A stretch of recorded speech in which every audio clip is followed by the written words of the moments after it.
cohen hagadol asked, "Are these accusations true?" And Stephen said, "Brothers and fathers, listen to me. The God of glory appeared to Avraham avinu in Mesopotamia before he lived in Haran, and said to him, 'Leave your land and your family, and go into the land that I will show you.' So he left the land of the Kasdim and lived in Haran. After his father died, God made him move to this land where you are living now. He gave him no inheritance in it, not even space for 1 foot. Yet he promised to give it to him as a possession and to his descendants after him, even though at the time he was childless. What God said to him was, 'Your descendants will be aliens in a foreign land, where they will be in slavery and oppressed for 400 years. But I will judge the nation that enslaves them,' God said, 'and afterwards they will leave and worship me in this place.' And he gave him Brit Milah. So he became the father of Yitz'chak, and did his Brit Milah on the 8th day, and Yitz'chak became the father of Yaakov, and Yaakov became the father of the 12 Patriarchs. Now the patriarchs grew jealous of Joseph and sold him into slavery in Egypt. But Adonai was with him. He rescued him from all his troubles and gave him favor and wisdom before Pharaoh, king of Egypt, who appointed him chief administrator over Egypt and over all his household. Now there came a famine that caused much suffering throughout Egypt and Canaan. But when Yaakov heard that there was grain in Egypt, he sent our fathers there the first time. The second time, Joseph revealed his identity to his brothers, and Joseph's family became known to Pharaoh. Joseph then sent for his father Yaakov and all his relatives, 75 people. And Yaakov went down to Egypt. There he died, as did our other ancestors. Their bodies were removed to Shechem and buried in the tomb Avraham had bought from the family of Hamor in Shechem for a certain sum of money. As the time drew near for the fulfillment of the promise God had made to Avraham, the number of our people in Egypt increased greatly, until there arose another king over Egypt who had no knowledge of Joseph. With cruel cunning, this man forced our fathers to put their newborn babies outside their homes, so that they would not survive. It was then that Moshe was born, and it was beautiful in God's sight. For 3 months he was reared in his father's house, and when he was put out of his home, Pharaoh's daughter took him and brought him up as her own son. So Moshe was trained in all the wisdom of the Egyptians and became both a powerful speaker and a man of action. But when he was 40 years old, the thought came to him to visit his brothers, the people of Israel. On seeing one of them being mistreated, he went to his defense and took revenge by striking down the Egyptian. He supposed his brothers would understand that God was using him to rescue them, but they didn't understand. When he appeared the next day as they were fighting and tried to make peace between them by saying, "Man, you're brothers. Why do you want to hurt each other?" The one who was mistreating his fellow pushed Moshe away and said, "Who made you a ruler and judge over us? Do you want to kill me, the way you killed that Egyptian yesterday?" On hearing this, Moshe fled the country and became an exile in the land of Midian, where he had 2 sons. After 40 more years, an angel appeared to him in the desert near Mount Sinai in the flames of a burning thorn bush.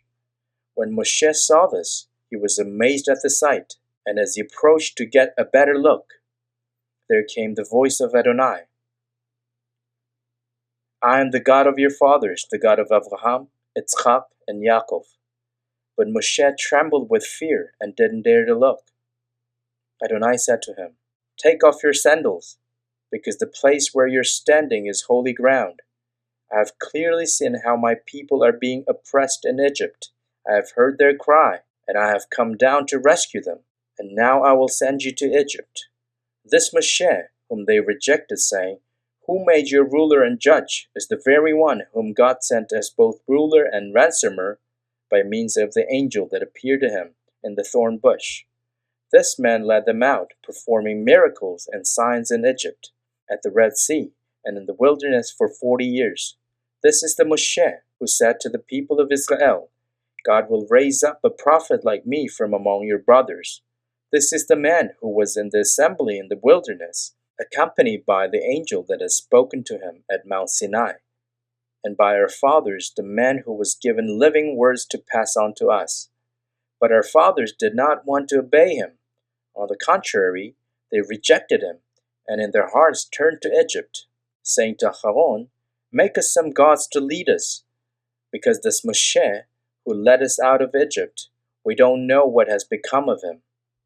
That was when they made an idol in the shape of a calf, and offered a sacrifice to it, and held a celebration in honor of what they had made with their own hands. So God turned away from them and gave them over to worship the stars, as has been written in the book of the prophets. People of Israel, it was not to me that you offered slaughtered animals and sacrifices for 40 years in the wilderness. No, you carried the tent of Molech and the star of your god Rephan, the idols you made, so that you could worship them. Therefore, I will send you into exile beyond Babel. Our fathers had the tent of witness in the wilderness. It had been made just as God, who spoke to Moshe, had ordered it made, according to the pattern Moshe had seen. Later on, our fathers who had received it brought it in with Yoshua when they took the land away from the nations that God drove out before them. So it was until the days of David. He enjoyed God's favor and asked if he might provide a dwelling place for the God of Yaakov, and Shlomo did build him a house. But Elyon does not live in places made by hand.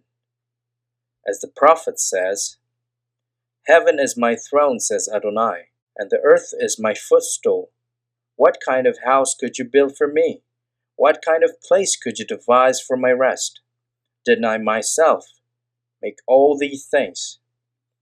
Stiff-necked people, with uncircumcised hearts and ears, you continually oppose the Ruach HaKodesh. You do the same things your fathers did. Which of the prophets did your fathers not persecute? They killed those who told in advance about the coming of the tzaddik. And now you have become his betrayers and murderers. You, who receive the Torah as having been delivered by angels, but do not keep it. On hearing these things, they were cut to their hearts and ground their teeth at him.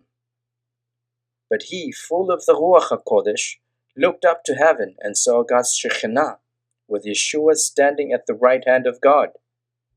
Look, he exclaimed, I see heaven opened and the Son of Man standing at the right hand of God.